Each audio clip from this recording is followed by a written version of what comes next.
তাকবীর আল্লাহু আকবার লিল্লাহি তাকবীর আল্লাহু আকবার তোমার নেতা আমার নেতা বিশ্বনবী মুস্তাফা বিশ্বনবী মুস্তাফা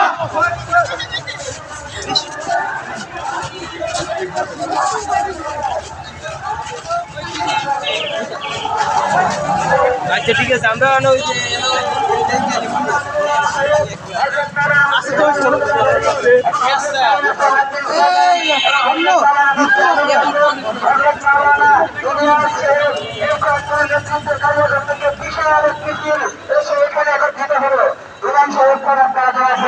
দেখা যাইতেছে না বেরোতে লাগি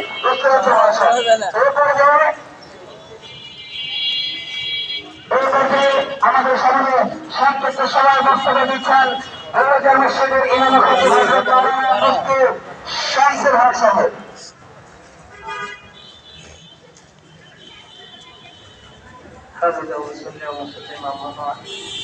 সম্মানিত উপস্থিতি, আজকে আমাদের এখানে উপস্থিত হওয়ার বিষয়টি আমরা সবাই জানি।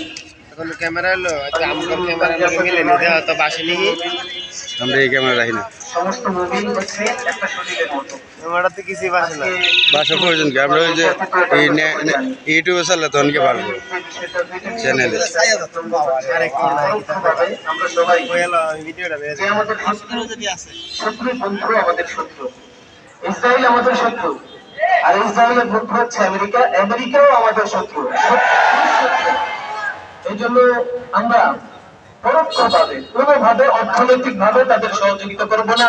সামাজিক ভাবে ইসরায়েল আমেরিকাকে বয়কট করব, অর্থনৈতিক ভাবে বয়কট করব, যত মাধ্যম আছে সবভাবে আমরা বয়কট করার চেষ্টা করব ইনশাআল্লাহ।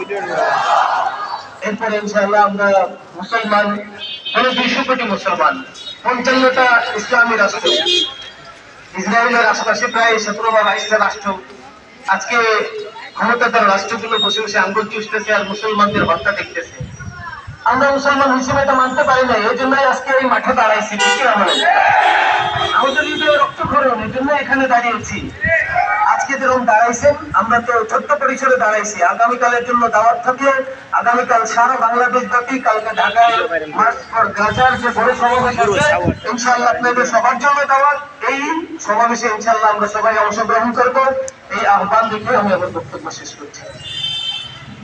এই পর্যায়ে আমাদের সামনে বক্তব্য নিয়ে আসছেন ভূমিকা জামা মসজিদের ইমাম খতিব হযরত মাওলানা মুফতি আবুল কাশেম। ইসরায়েলে যতগুলো পণ্য আছে এগুলো বয়কট করে বাংলাদেশের মানুষের ইসরায়েলের পণ্য সব বয়কট করো, কোনো দোকানে যেমন না রাখে।